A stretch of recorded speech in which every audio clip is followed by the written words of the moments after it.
nouvelle journée. Alors aujourd'hui on est le mercredi 13 avril, il est environ 10h, donc on a fait une grasse mat ce matin.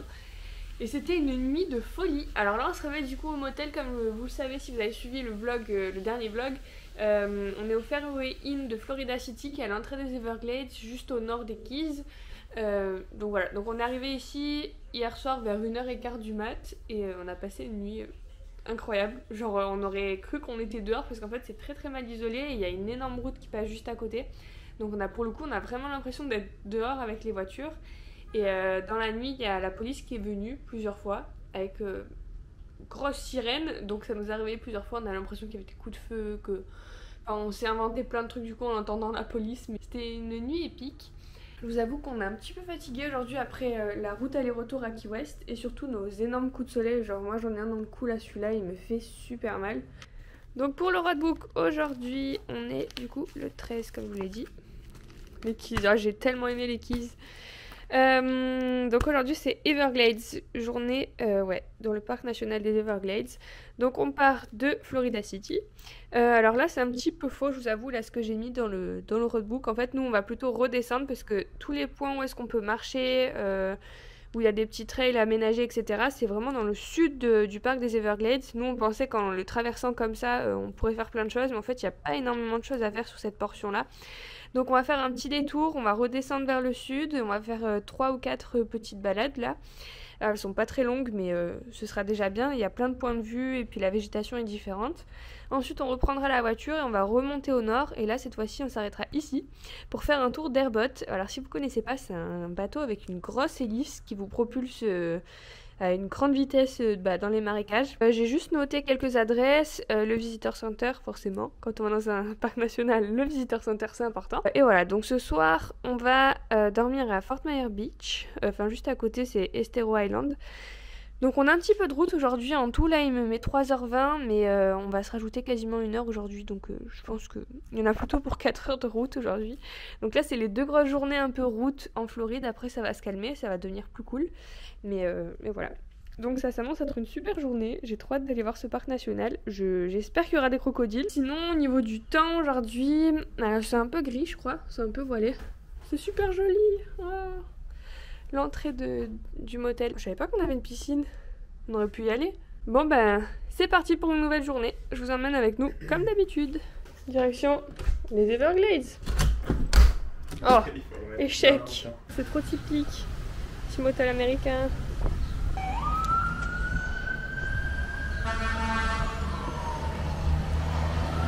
Je viens de faire une découverte hallucinante les gars, regardez en fait, dans les palmiers c'est pas seulement des palmiers, ce sont des cocotiers. Je sais pas si vous arrivez à voir mais il y a des noix de coco dedans. Attendez, je vais sortir la voiture juste pour vous le montrer. En fait depuis hier on voit que ça, des cocotiers.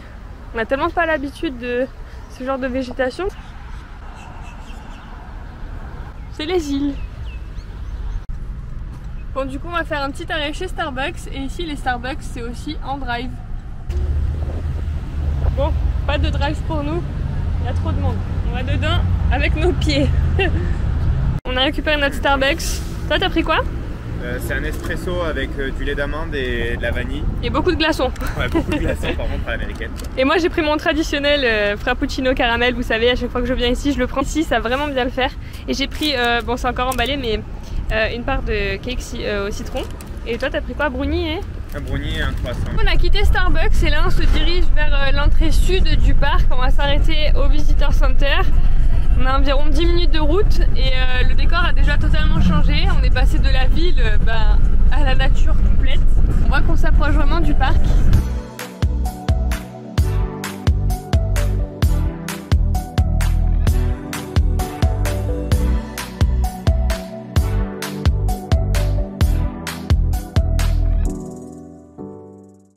Regarde le panneau. Ah ouais. Wow. Waouh. Pas de doute, on arrive bien dans les Everglades.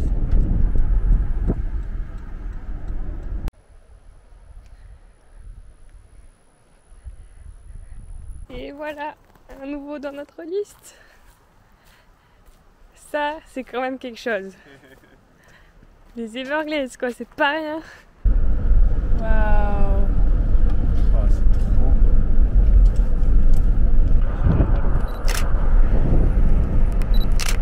arrive au Visitor Center, c'est Ernest quelque chose. De toute façon, c'est celui qui est au sud, parce qu'il y en a 3 des Visitor Center aux 3 entrées du parc.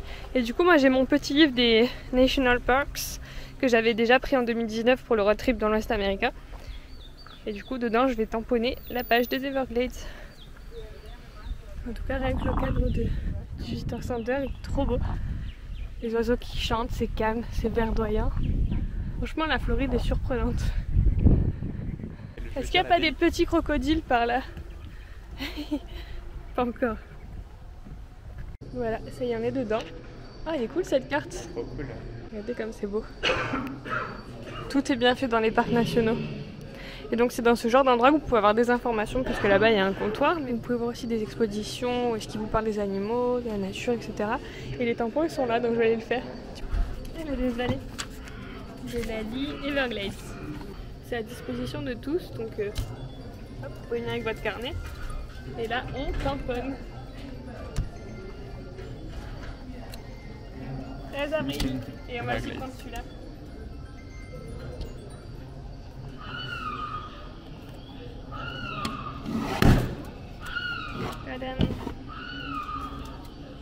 Yay! C'est des traces d'alligators dans la terre qui ont été refaites. C'est gros quand même, hein? C'est profond.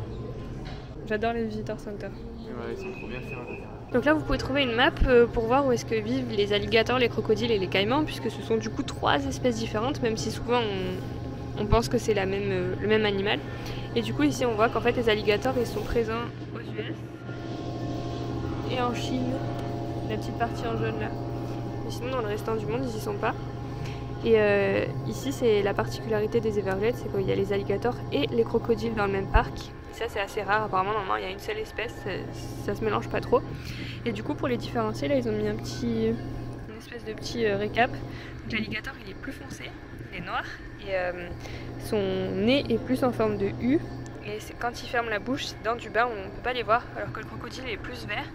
Il a un nez un peu plus fin, un peu plus étroit, en forme de V, et on peut voir ses dents du bas clairement quand il a la bouche fermée.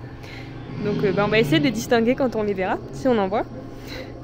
Et ils disent aussi qu'il ne faut pas se fier à leur aspect léthargique et qu'ils peuvent très bien nager et ils peuvent même courir, enfin aller plus vite que ce qu'on pense. Donc ils expliquent aussi que les alligators en temps de saison sèche, ils creusent des trous pour pouvoir être dans l'eau. C'est la mâchoire d'un alligator. The gators. Dans son alimentation, il peut manger des oiseaux, des tortues, des serpents aquatiques, des lapins, des ratons laveurs, des rats, enfin plein d'animaux et même d'autres alligators. C'est un peu bizarre. Et apparemment, ils ont un métabolisme qui est assez lent. Ils peuvent survivre 6 mois sans manger. Et donc là, ils expliquent aussi que c'est pile la période de reproduction aussi des alligators. Bah d'ailleurs, ça c'est les œufs. Ouais. Les œufs d'alligator. Alors là on peut écouter les sons des différents animaux et là du coup on va mettre les bébés alligators. C'est fort quand même pour des bébés. Là c'est le bruit de grenouilles. Oh! Et là c'est des grenouilles criquets. Donc ça doit être des toutes petites grenouilles je pense. Ah ouais. Et là c'est le limkin qui est un oiseau qui est juste là. Une femelle alligator peut pondre entre 30 et 50 œufs. Waouh! Et là, du coup, c'est le héron. On dirait un chien. Donc là, on a les différentes tailles d'alligator aussi. À 5 ans, c'est tout petit. Et ben, plus c'est vieux, plus ça grandit forcément. Et j'imagine même pas, ça c'est le record du coup, en 1890 par rapport à 25 ans. Là, ils expliquent que les feux sont très importants dans les Everglades et que ça arrive très souvent à cause des orages. Et donc ils expliquent que c'est important pour l'écosystème d'avoir des feux, c'est un peu comme les séquoias apparemment, surtout pour les pins qui ont besoin de ce feu pour tuer tous les autres petits arbres qui viennent se grandir à côté d'eux quoi. Donc souvent les park rangers ils essayent de laisser le feu, enfin d'essayer de contrôler le feu mais de le laisser faire quand même. Et bien sûr en Floride il y a des ouragans et voilà tous les ouragans qu'il y a eu entre 1885 et 2005, donc dans les Everglades c'est énorme. Dans cette partie, pendant très longtemps et encore aujourd'hui, il y a eu des tribus, donc les Séminoles et les Miccosukee. Les Séminoles maintenant ils sont plus que là, c'est en jaune. Ça c'était leur terre avant. Mais il y a toujours une communauté de séminoles qui est très importante. Dans les Everglades d'ailleurs, nous on va peut-être aller faire de l'airboat, je crois, dans une de leurs réserves. Donc ils sont ultra importants aussi. Et c'est fou toutes les tribus qu'il y avait aux États-Unis dans chaque état. Bon, on va aller dehors, ça a l'air d'être trop beau. Oh, wow! Ah ouais, ok. Mais oui. Ah, c'est joli. Ah bah tu sais quoi, moi j'ai envie de m'asseoir. Le paradis sur terre. S'il vous plaît, laissez-moi ici. Il fait super lourd, encore plus qu'hier là. On ressent vraiment un peu l'humidité. Je trouve que c'est humide là. Ouais. Et on entend plein de bruits étranges qu'on connaît pas. D'animaux qu'on n'a jamais vus. Dans le Visitor Center, vous avez aussi des petites boutiques avec plein d'objets du parc. Regardez comme il est beau. Oh, devant le Visitor Center. Il est pas bien là? Voilà, on a fait nos petites emplettes au Visitor Center, on a appris plein de choses, on a pris des cartes parce qu'il y a aussi des cartes du parc. Et là on va commencer à faire les trails. Ouais, des petits trails. Des ouais. petits pontons trails. En fait c'est pas des grosses randos, vous pouvez pas faire des grosses randos de ce que j'ai compris. C'est tout en bateau en fait. Voilà, ouais, c'est surtout en bateau que ça se visite. Et on va essayer de trouver des alligators. Donc là on arrive aux cabanes des petits rangers, ça nous rappelle des super souvenirs. Donc si jamais vous faites beaucoup de parcs, alors en Floride il n'y en a que 3, dont un qui se fait principalement en bateau, mais vous pouvez acheter le America's the Beautiful, c'est le pass pour tous les parcs nationaux qui se trouvent au Visitor Center. Sinon vous payez vos frais d'entrée directement à la borne comme nous on va faire. Hi. Hello. So our entry fee is $30. Yeah. Unless you're interested in an annual pass. Okay. Pen, please. Yeah. Thank you. Perfect. Have a good one. Thank you.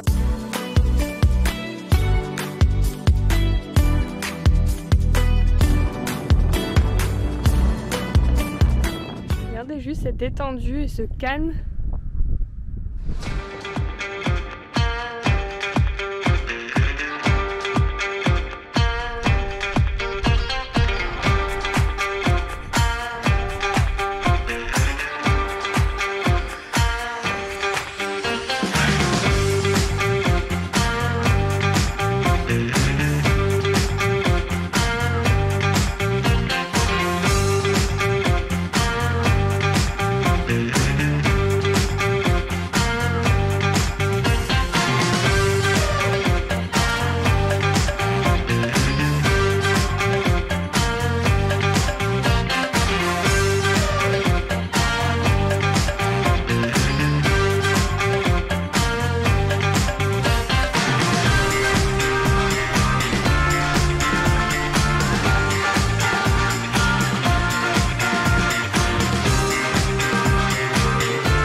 Où il y a 2 petits trails qui partent. Il y a le Aniga Trail qui est là et le Gumbo Limbo Trail. Donc c'est des petits trails, hein. 0,4 miles, donc 700 mètres pour le Gumbo Limbo. Et le Aniga, ouais, 1,2, donc c'est vraiment pas des grosses randos. Donc c'est accessible à tous et normalement c'est aménagé. Donc même pour les personnes qui sont en fauteuil roulant, vous pouvez venir. On commence le petit trail de 700 mètres. C'est direct dans la végétation. Ah, l'arbre qui est tombé. Ouais, les racines.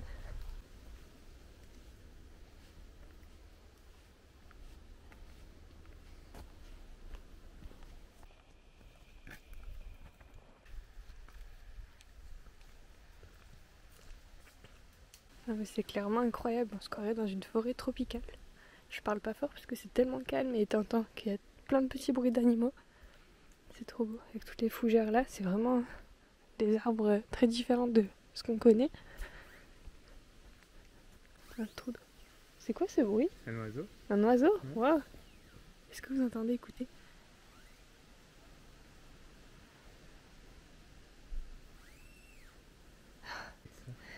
Où sont les alligators? On a l'impression d'être des aventuriers dans Indiana Jones. Il n'y a pas de bruit, que de la végétation très abondante partout. On entend juste des petits bruits d'animaux et on sent carrément l'humidité. Si Mike il était là, il dirait attention à la mangrove.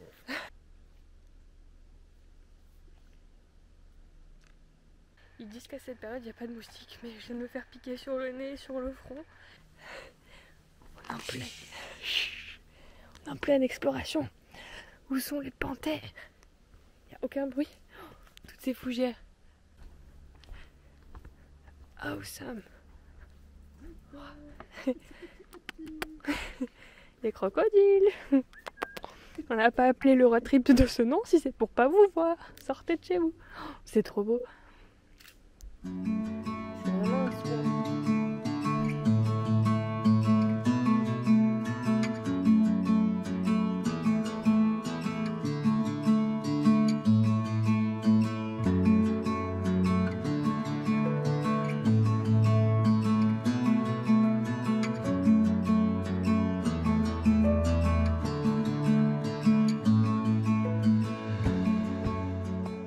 Maintenant on commence le Aninga Trail et donc on est censé voir des oiseaux Aninga, on va essayer d'en trouver. Donc ce trail il fait 1 km. Ouais, 1,2.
Magnifique, je pensais pas que c'était des étendues comme ça. Et aussi, on savait que ça allait être humide, mais des paysages aussi beaux avec autant de nature et autant de calme. On en prend plein les yeux encore. Hein. Les gars, on a notre tout premier alligator, ça y est, Gator Road Trip peut s'appeler comme ça. Il est juste là en fait, en dessous de l'arbre. Là, on va zoomer un peu pour vous. Avec le réflexe, je pense que ce sera mieux. On a entendu un gros bruit dans l'eau. D'un coup, on regarde et là, ouais, c'en est un. Bon, du coup, vu que c'est le premier, vous savez très bien, je suis obligée de donner un nom. Le premier s'appelle Gustave. Voilà. Je trouve que ça lui va bien. Il y en a un autre? Où? Où? Ah ouais. Ouh. Oh, il est gros celui-là. Les gars, il y en a un autre là. Il fait dodo celui-là. Il a l'air énorme. Il a l'air gros. Juste là. C'est Bob l'alligator. On le confondrait presque avec du bois. Faut bien ouvrir les yeux pour les voir parce que sinon on peut passer à côté facilement.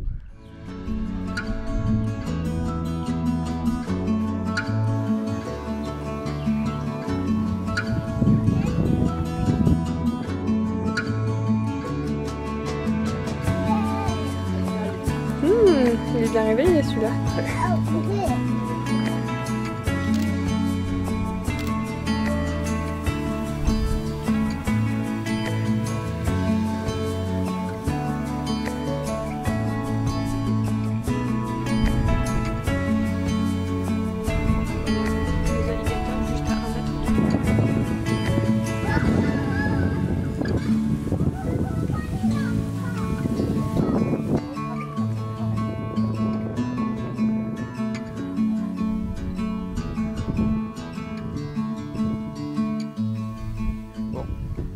Là, il n'y a pas de barrière et l'alligator il est juste là. Ça fait des frissons. Donc attention les pieds parce que s'il se réveille là, notre petit copain là, Bon, on va s'en aller. Comment tu dis ça, il oublie. En fait, il peut venir sur le chemin s'il veut. Voilà, là, il y a les pieds de Manon. J'avais dit que je perdrais une jambe. Donc voilà. Il dort. Bon, après les crocodiles, c'est les magnifiques oiseaux. C'est peuplé les Everglades.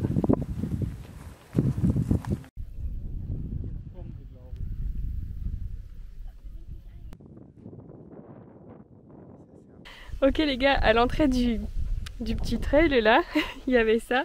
Pour vous dire à quelle distance il faut que vous teniez des alligators, c'est 4 mètres et demi. Vous voyez là c'est Manon, là c'est l'alligator. Dans les Everglades il fait 35 degrés, pendant 5 minutes il se met à pleuvoir et puis juste après il refait une chaleur à crever. C'est incroyable. C'est même pas désagréable, ça rafraîchit. Ça. Ouais. Donc là du coup on part du point qu'on a fait, on va aller vers un autre point si on a le temps, puisqu'après en fait on a un tour d'airbot à 16h du coup comme on vous l'a dit, donc c'est pour ça qu'on est un peu tenu par les heures. Mais en tout cas c'est incroyable, on a adoré là, la partie qu'on vient de faire, c'était vraiment trop cool de voir des alligators en liberté en plus, improbable. Enfin si c'était probable ici, mais pour nous en tant qu'Européens c'est pas tous les jours qu'on peut en voir. Bon bah là visiblement il y a eu des averses puisque là où on était la route n'était pas mouillée comme ça. Donc vous voyez à travers le parc il peut y avoir carrément des temps différents puisque nous on n'a pas du tout eu de pluie alors qu'ici la route est trempée. Il y a dû y avoir une grosse averse. Donc là on arrive au Pai-Hei-Hoki Trail, ça fait que 250 mètres, ce sera le dernier point du sud, enfin de la route sud qu'on pourra faire puisqu'après on remonte comme vous savez au nord. Waouh! Regarde la vue là-bas. On dirait pas trop les étendues d'Afrique, enfin moi dans ma tête c'est ça que ça représente, j'ai l'impression qu'il y a une girafe ou un éléphant qui va sortir de nulle part.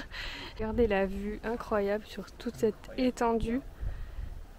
Et on dirait que c'est sec alors que non c'est tout marécageux, ouais, c'est dans l'eau.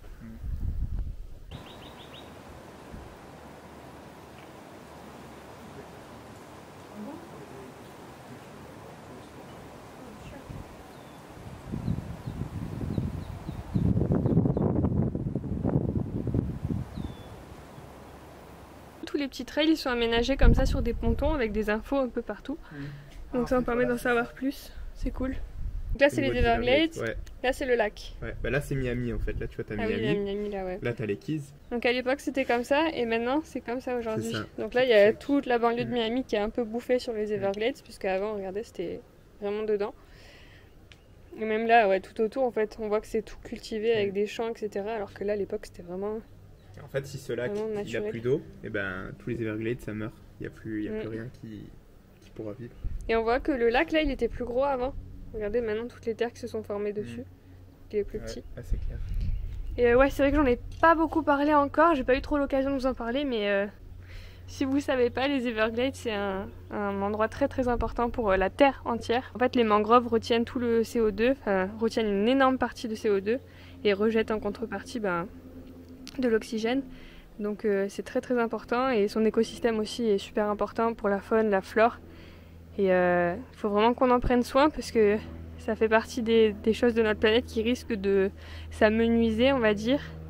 Et il faut faire attention surtout à l'eau de ce que j'ai compris puisque apparemment l'eau qui est rejetée ici maintenant dans les Everglades n'est plus aussi propre qu'avant. Donc avec tout ce qui est déchets plastiques etc. Donc après je vous avoue que je connais pas en détail tous les enjeux liés aux Everglades mais ce qu'il faut retenir c'est que c'est vraiment un endroit où tout l'écosystème est important quoi. Et où tout est lié ensemble donc autant les humains que les animaux on a besoin de cette zone. Oh, c'est joli ici. Franchement c'est trop beau. Notre musique pour ce voyage c'est Golden de Harry Styles, vous savez, du coup on l'a tout le temps dans la tête. Du coup dès qu'on est tout seul, ça donne ça. On l'a dans la tête tout le temps. Il y a un grand oiseau, on va arrêter nos bêtises là, regardez.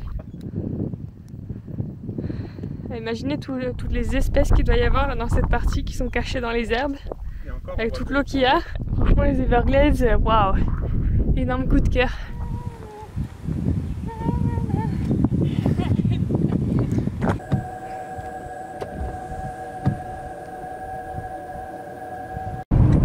Au bord de la route, normal. Waouh. Bon, on est à la station essence, on fait le premier plein de la voiture. Il restait que 100 miles, je crois. Donc vu qu'on va faire encore un peu de route, vaut mieux en mettre plus. Donc je vais vous dire, je crois que le gallon a augmenté. Et là, avec tout ce qui se passe en Ukraine et plus le Covid, je crois qu'on est à 3,99 le gallon.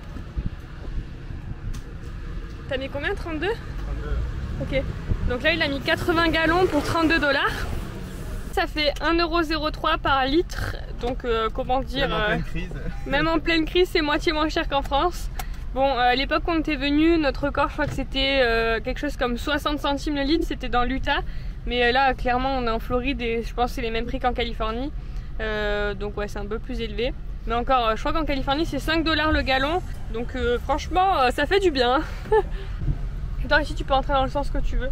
Dans les stations essence, tu rentres, il n'y a pas de sens. Donc sur ce, on reprend la route, on a la bourre. Regardez ce qui passe devant, le school bus.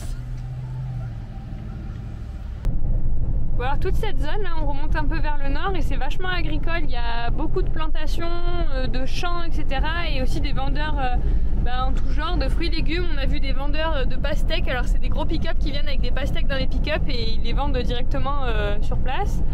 Et il y a beaucoup aussi de jardinerie, de poterie, etc. Donc ouais, c'est vachement tourné extérieur ici. Et ça donne envie de s'arrêter à tous les petits marchands pour goûter tous les fruits. C'est encore un autre visage qu'on n'avait pas encore vu. Et regardez, encore une jardinerie là. Et il y a des magnifiques choses. Je pense à ma mère qui adore toutes les jardineries. Maman, franchement, quand tu verras ce vlog, je pense beaucoup à toi. Il y a des jardineries de partout, de tous les côtés. Il y a des plantes de toutes les couleurs. Il faut que tu viennes là, moi. Je pense qu'il doit y avoir pas mal de jardins botaniques, de trucs aux papillons, etc. ici. Ça doit être que ça. J'avoue que ce genre de croisement, moi, je serais pas sereine.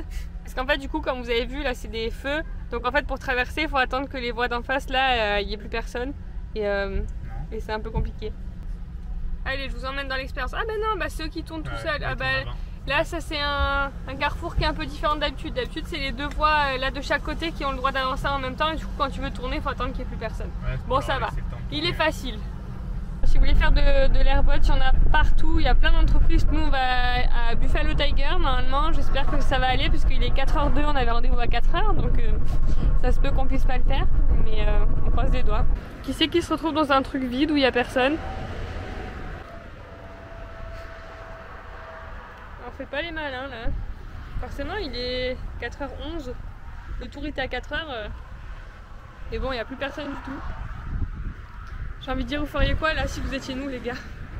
Mais vous pouvez pas me répondre en direct, vous verrez ça dans un mois. Ouais, bah je vous tiens au courant. Comme d'hab, toujours les péripéties.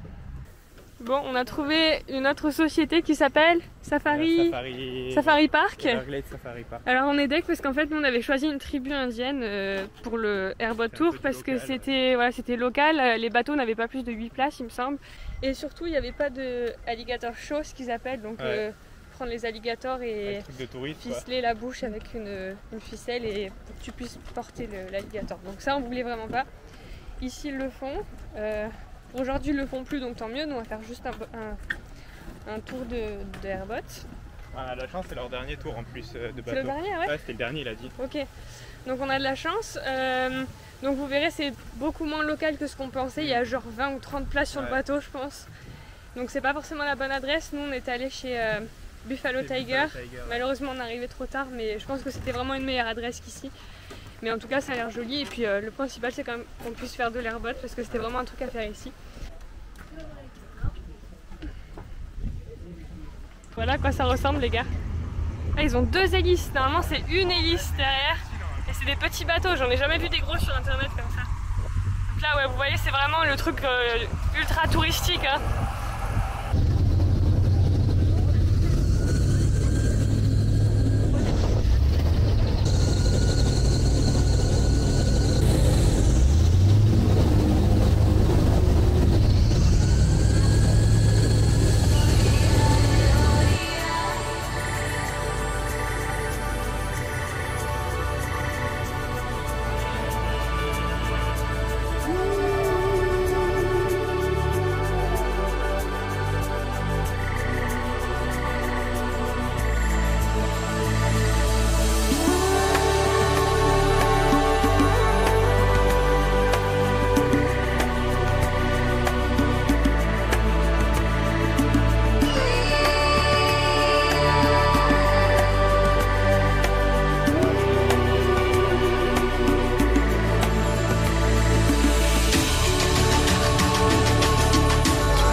No. Oh, you don't like snakes? Some people do. Okay. Well, we do have about 27 different types of snakes, 18 of which live right here in this water and in this grass. Matter of fact, October 2nd, 2020, we did capture one out here, 18 feet, 9 inches long, 104 pounds.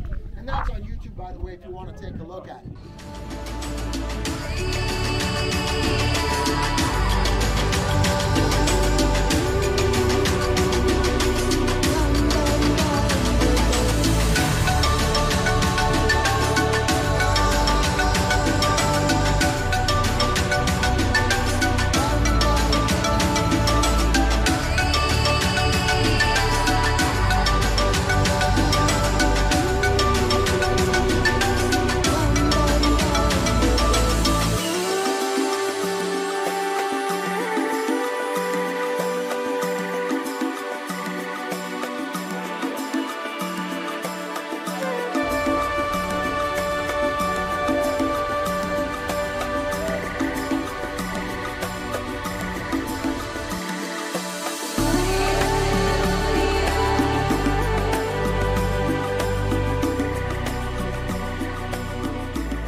Et voilà, c'est fini.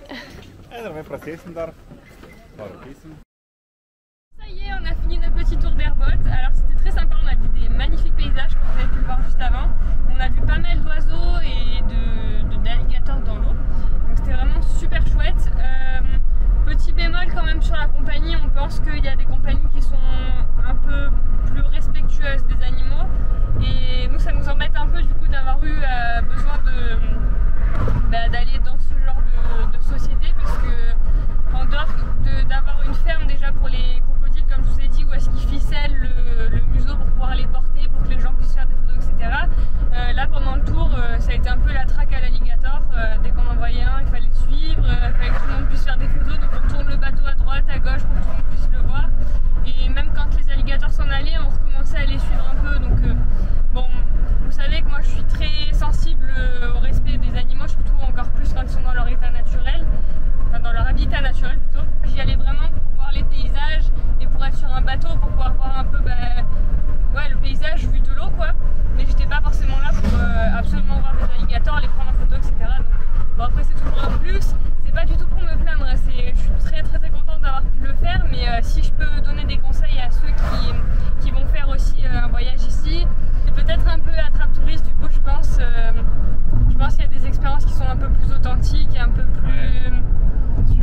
plus respectueuses et après bon je suis pas là pour critiquer mais je me demande si ouais tout ça déjà rien que pour faire tourner ces bateaux toute la journée comme ça avec plein de gens j'imagine que doit quand même y avoir de la pollution même si c'est un bateau qui fonctionne avec des hélices, il y a quand même un système on s'entend. C'est un moteur, c'est quand même un moteur et ça fait vraiment un bout de camion donc je pense que mais bon même si je sais que de par notre statut de touriste en matière de voyageurs malheureusement on fait quand même une empreinte sur la planète mais je veux dire j'essaie de limiter au maximum justement tous ces mauvais comportements donc bref ça reste une bonne expérience, on a pris plein les yeux encore une fois avec ces Everglades qui sont vraiment magnifiques, on a appris aussi des choses puisque le monsieur nous a quand même raconté quelques trucs sur les plantes qu'il y avait, notamment des plantes qu'on peut manger nous en tant qu'humains si on doit survivre et puis aussi quelques infos sur les animaux etc.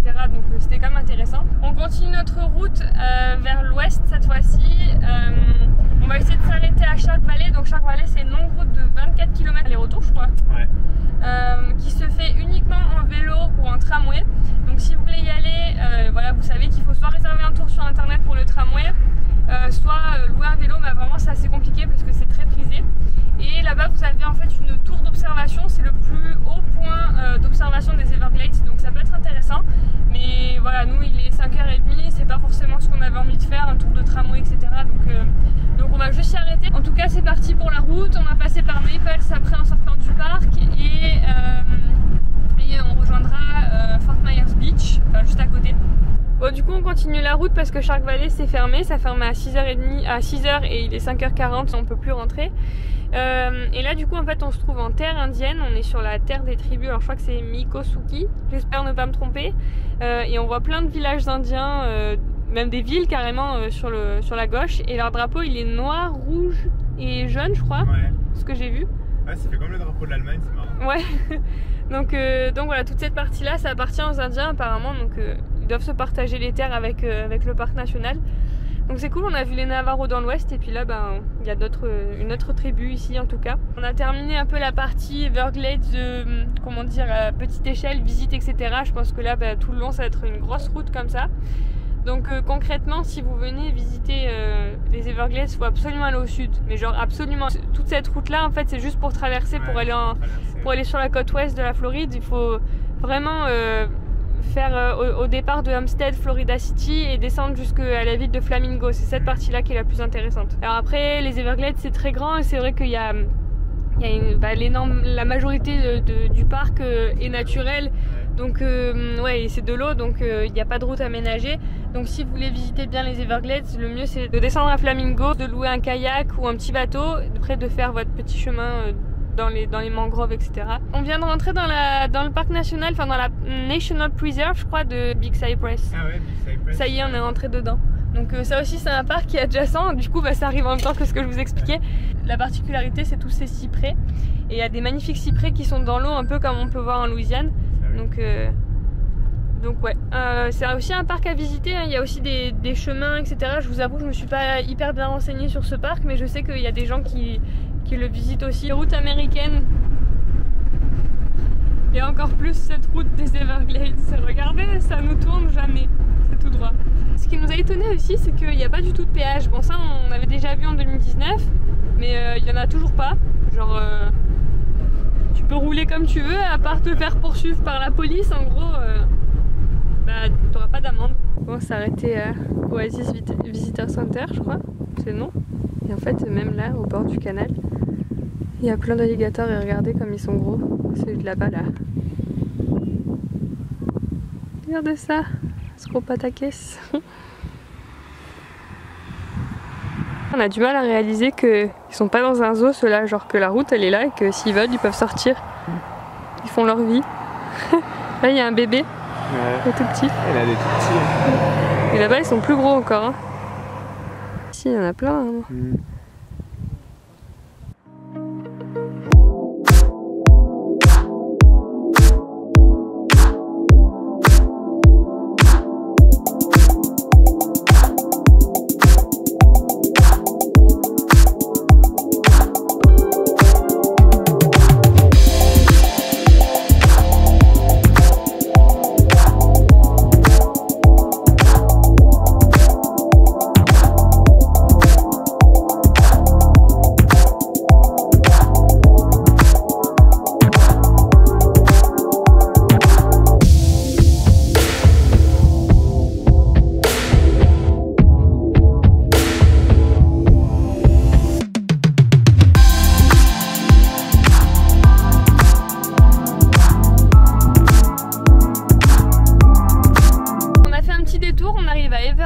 Et c'est une super surprise parce que c'est trop mignon.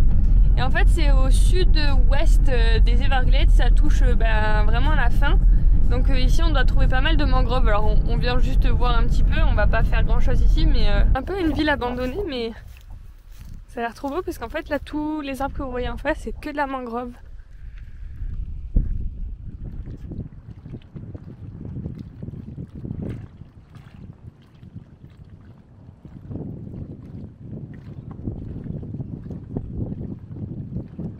Et de l'autre côté, il y a des palmiers.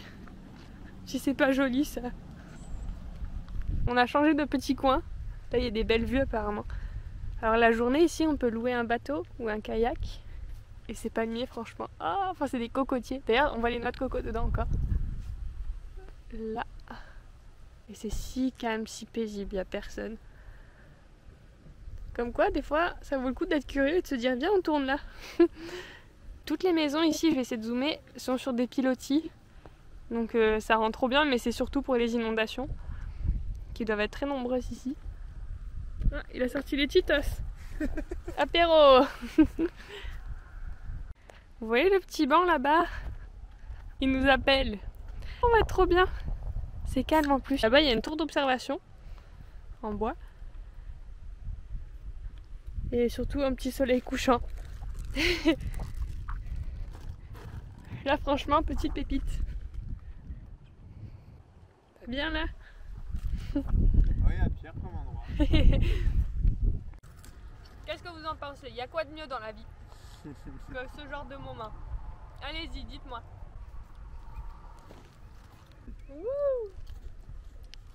On reprend un peu mes commentaires un peu plus sérieux. Petit panneau explicatif de l'eau qui vient un petit peu des terres en fait, ce qu'ils appellent la fresh water, qui rencontre après la mer. L'eau qui arrive dans les Everglades doit être de super bonne qualité. C'est vraiment la clé pour que l'écosystème de la mangrove puisse fonctionner. Ces flux d'eau, ils arrivent grâce aux averses qu'il y a pendant les mois d'été qui sont très humides ici. Et du coup, toute cette nouvelle eau arrive vers le golfe du Mexique, donc à l'ouest comme ça. Ça traverse toute la mangrove et tous les Everglades. Si cette eau pure qui arrive du coup dans le parc était complètement coupée ou même juste si elle devenait un peu moins bonne, la plupart de la côte des Everglades pourrait périr. Et en fait le souci c'est qu'il y a des petits organismes qui nourrissent les mangroves qui mourraient. Et ce qui veut dire que du coup tout ce qui est poissons, les crabes, les écrevisses, etc. Elles mourraient aussi puisqu'il n'y aurait plus rien à manger pour elles. Donc du coup pour les humains c'est aussi important puisque beaucoup d'humains se nourrissent de tout ça. Donc voilà, c'est super important d'avoir une bonne eau qui arrive. Et du coup ça dépend que de nous et de la façon dont on traite notre planète.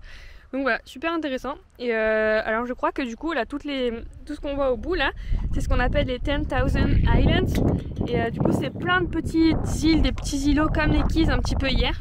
Et juste après cette barrière d'îles là derrière, c'est le golfe du Mexique. Et sur ce petit panneau ils expliquent que du coup à cause du réchauffement climatique les eaux montent de plus en plus ici. Et du coup on risque de perdre ce très bel endroit, ces beaux paysages, ce bel écosystème parce que ça va être englouti par la mer. Bon, sur ce, on a fini notre apéro et on a encore 1h30 de route. Alors même si c'est super cool ici, et on y va. Donc là on va rejoindre Naples. Apparemment c'est une super ville qui a l'air un peu assez riche avec des belles maisons, mais apparemment il y a des belles plages etc là-bas. Donc là on va peut-être pas s'y arrêter, je sais pas trop, on verra. En fait on n'a pas trop de plans, je vous avoue qu'on a juste une destination finale. Après la route on s'arrête quand on veut, on se met pas d'objectif de temps ou quoi que ce soit. Et c'est ça qui fait que le road trip est plus relaxant qu'en 2019 dans l'ouest américain. C'est que cette fois c'est pas de rush. Toute cette randonnée en canoë. Ah tout ça c'est des chemins de canoë? Regarde tout ça, tu peux le faire, c'est une rivière quoi. Ah ouais. Ou en paddle. Ouais, il y a plein d'endroits où faire du paddle, du canoë ici. C'est trop cool. C'est ce que je vous disais, c'est les maisons sur pilotis. Alors c'est trop joli. En plus d'être utile, c'est trop méga joli. Don't blame me, I vote for Trump. Ah ouais. Pouvoir dire, tu peux dire ton avis politique devant chez toi. Ils en ont rien à c'est génial. La liberté américaine. Ah ouais, carrément. On arrive à Naples et c'est un autre monde les gars. C'est fort lointain. Tout est absolument imaginaire. On dirait un parc d'attractions. Il y a des fontaines partout qui sont éclairées. Tu sais pas pourquoi. D'un coup tu passes, il y a plein de fontaines. Voilà, les palmiers sont décorés. Il y a des gros resorts avec beaucoup de fontaines comme vous l'aurez compris. Et des golfs etc. Et regardez les résidences de fou là.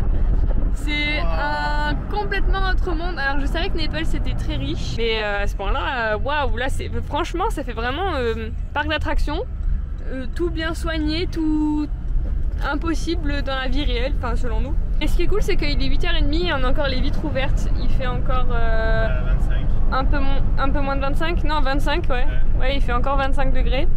Donc c'est trop agréable. Regardez ça les gars, la petite fontaine comme ça qui fait plaisir juste parce que c'est au coin de la rue. Bon.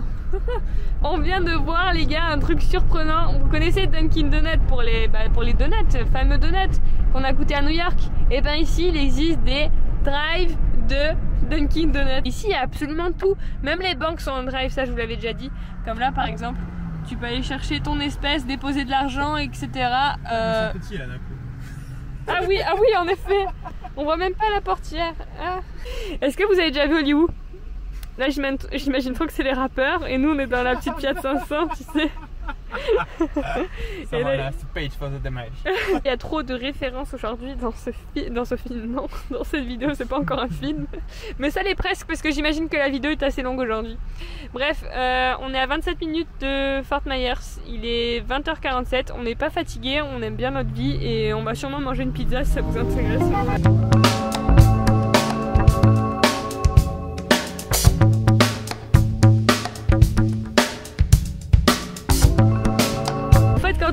Quand on conduit, on peut pas faire nos recherches maps en tapant l'adresse, du coup on essaie de parler à la dame de la voiture, ça fait 10 minutes qu'on essaie de lui dire avec la prononciation française la plus possible, elle arrive pas à nous trouver, alors on va réessayer, tiens réessaye. Hideaway, village, Estero, Island. Pour Hideaway, village, Estero, Island. Bon laisse tomber. Bon bah on est bien arrivé à Estero Island et il pleut à verse, genre c'est un truc de malade. Magnifique. Et les routes sont complètement inondées, on fait limite de l'aquaplaning, l'eau s'évacue pas. Donc voilà, c'est super pratique, tout le monde se promène dans la rue sous l'eau, tout le monde a l'air d'être bien, donc écoutez, pas de problème, on est content, on cherche juste à manger. Et après, on va à l'hôtel.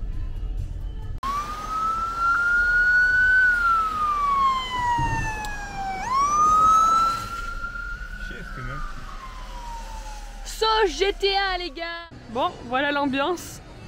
Là c'est une taqueria mexicaine, c'est trop mignon, mais il est un peu tard, je crois, c'est fermé. On dirait un saloon, sérieux, regarde. Oh, il y a du baseball à la télé, trop cool. Les gars, on passe dans un magasin au hasard, je regarde dans la vitrine vite fait, je dis tiens, est-ce qu'il n'y aurait pas des plaques? Il y en a des dizaines et des dizaines. 9$ en plus. C'est pas les plus chers, d'habitude c'est 15$ et à New York c'était 30$, donc là je suis très contente. Les gars, il y a même une plaque des Confédérés. Regardez ce que Lucas a trouvé. Il dit les belles chemises. À la limite la bleue derrière ça passe. Mais la flamant rose clairement non. Ah ouais elle est trop belle aussi. Ça c'est de la chemise. Hein. Ah regarde celle-là aussi. Ouais. Ils sont cool avec les toucans. Ouais. Ah bah regardez là-haut. La Confédération. Oh. Il est 22h. On a fait le tour de la seule pizzeria qu'il y avait. Et on a fait le tour du seul village qu'il y avait. Et à part des plaques d'immatriculation, il n'y a rien à manger. Donc en fait on est trop bête, on aurait dû s'arrêter à Naples. 36 000 trucs. À Naples il y avait plein de choix de nourriture différents, de gastronomie différente, mais ici... Ah bah il y a des glaces. Il est 21h50 et tout est rangé. Le gars vient d'annoncer sa dernière chanson. Les soirées ici, si vous voulez sortir tard, sortez à 18h parce que parce qu'après c'est tout fermé. Et c'est une expérience assez globale puisqu'il y a beaucoup d'expats qui disent, enfin surtout des jeunes expats, je pense en l'occurrence à Laura Mundi si vous la connaissez, qui disait que quand elle était jeune elle voulait sortir en boîte et que les boîtes ferment au max à 2h du mat pour la plupart. Que là pour le coup 21h50 tous les restos sont fermés, les pizzerias sont fermées, enfin c'est un peu compliqué. Ouais, bah là on a fait le tour. On va aller chercher des tomates au pain. On se retrouve au 7-Eleven à acheter des boîtes de mac and cheese parce qu'on a vu qu'on avait une bouilloire dans la chambre et un micro-ondes. Ça prend des couverts par contre. Ah ouais c'est vrai. Voilà, cool hein. C'est tropical, c'est exotique. On est arrivé au motel qui est le Hideaway Village à Estero Island, du coup vous l'aurez compris je crois. Et en fait on arrive un peu tard parce que le check-in fermé à 18h il me semble. Donc du coup ils nous ont fait une procédure d'arrivée tardive et du coup on a les clés dans la lockbox qui est là. On a reçu un code par mail, donc c'est trop méga pratique.